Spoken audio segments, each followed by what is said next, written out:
searching for the shooter and working to determine who is responsible and why, while the 15-year-old boy is being remembered as someone who fought against the very violence that took his life. He was a real good kid. He was overall he was wonderful. Curtis Pounds was just 15, a freshman at Carrick High School who was enjoying his first year on the football team and had been with his teammates just moments before his murder. Curtis, he was a good kid, one of our brothers. Pounds' teammates tell me the team was dropped off at the high school after Thursday night's football game.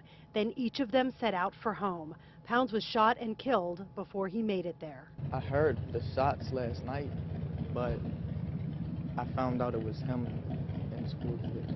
In school today, Pounds' teammates tell me they had a moment of silence for the boy they call a good kid who spent his time helping others. I worked with him over the summer at a summer camp called Voices Against Violence, and it's basically a place where we motivate kids, keep them out of trouble. But just barely into his freshman year, Pounds became a victim of violence himself. Police say he and 2 others were fired on, and Pounds died on the street not far from home, and just shy of his much-anticipated debut on the football field. He had not played yet. I was looking forward to him playing, but unfortunately life is short, and he didn't get the chance. But he will be honored on the field. His teammates tell me they are planning a tribute to Curtis during their next home game.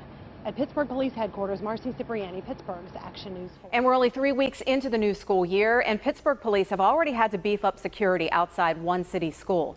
Good evening, I'm Kim Gable. I'm Ken Rice. After a fight involving about 100 Carrick High School students broke out shortly after school let out yesterday, police were not taking any chances today. They had officers stationed at every corner outside that school. Shelley Bortz was there and joins us live from Carrick now with more. Shelley.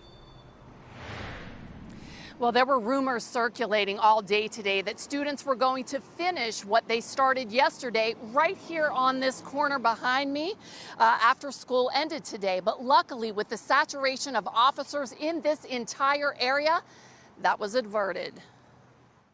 This is a work in progress. Pittsburgh police have beefed up security in response to a large fight involving Carrick High School students that broke out Wednesday afternoon. Police say there were multiple fights involving around 100 students in all. This is an ongoing, challenge for not only Pittsburgh police, but for the school police and for the schools. This is happening at schools around the city after school. So this is definitely something that they're all working on together and trying to find safe solutions. Wednesday's brawl happened here at the corner of Brownsville Road and Parkfield Street, just a block away from the high school around 2:30. When we heard there was supposed to be another fight after school today at the Carrick Shopping Center, we went there to stake it out. About 30 minutes before dismissal, we saw uniformed and undercover cops pull in. They posted up on each corner and throughout the parking lot as dozens of school-age students started to converge on the area. Officers could be seen asking the students to move along. Within minutes, chaos was averted and the area was cleared. It is really about showing the kids love and supporting them and getting them home safely. And we'll just continue to build on partnerships and support that. 3 weeks into school, and this isn't the first fight police were called to in the city. 2 weeks ago, a police officer was hurt and 2 juveniles were tased after a fight along Murray Avenue in Squirrel Hill, which isn't far from Alderdice High School. It's unfortunate, but that is why they're here every day after school for dismissal. I reached out to Pittsburgh Public Schools for comment today, and I'm waiting to hear back. Reporting live in Carrick, Shelley Bortz, KDKA News. Tonight, a 16-year-old boy is in the hospital after police say he was ambushed and shot at his home in Carrick. KDK's Jennifer Barrasso is live at Children's Hospital with how the victim's doing. Jen. Ken, well, that teenager recovering here, family members tell me that he underwent surgery. Meantime, Pittsburgh police say this looks like it was not a random shooting. It was targeted.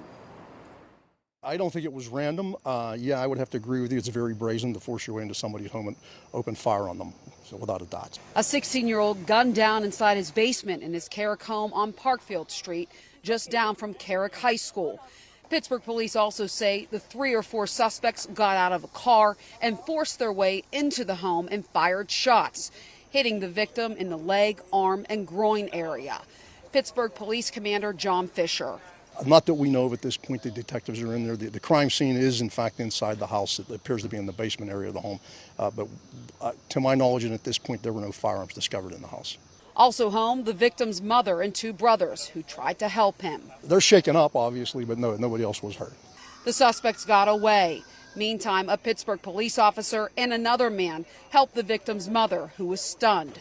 KDK has learned the teen is a former Carrick High School student who was on house arrest. Police say it's unclear how the suspects got inside or why the victim was targeted.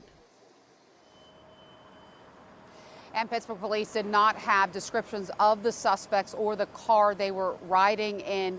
Family members of the victim tell me that they are just thankful he's going to be okay, but want justice. Reporting live, Jennifer Barrasso, KDK News. Following a search of the facility, K9, by city and school police, a firearm was located inside of the building and securely confiscated. Tensions running hot at a local high school today after a Pittsburgh public school student allegedly brought a gun inside. It forced Carrick High School into lockdown for much of the day. Chris Hoffman is live with reaction from parents. Chris. Ken and Christine, we spoke with parents on and off camera outside of Carrick High School, and they are not too happy with the whole situation. One of them in particular wants to know, with all the security measures that are in place in schools today, how does a gun get inside the building?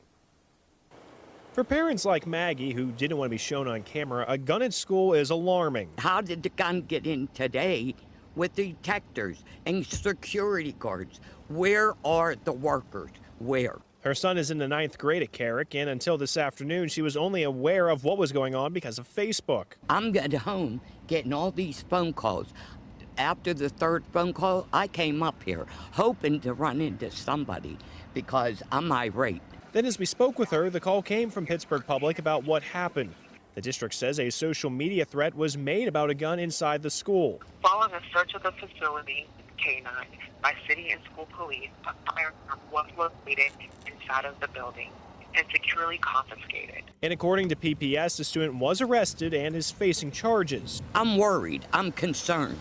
The lockdown was lifted in the afternoon. Tomorrow, the school will be under a modified lockdown. A modified lockdown means that no one is permitted in or out of the building without a prior appointment.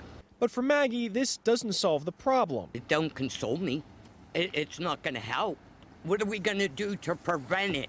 Pittsburgh Public asks for parents to not give their children access to guns. Now, as this investigation continues and we learn more about the charges the student would be facing, look for those updates both on air as well as online. Live in Carrick this evening, Chris Hoffman, KDKA News. And we have breaking news just into our newsroom. One man is dead in Carrick after police responded to a shots fired call around 6:45 this morning along East Agnew Avenue. Police say when they arrived on scene, they found an unresponsive man laying in the street with gunshot wounds to his face.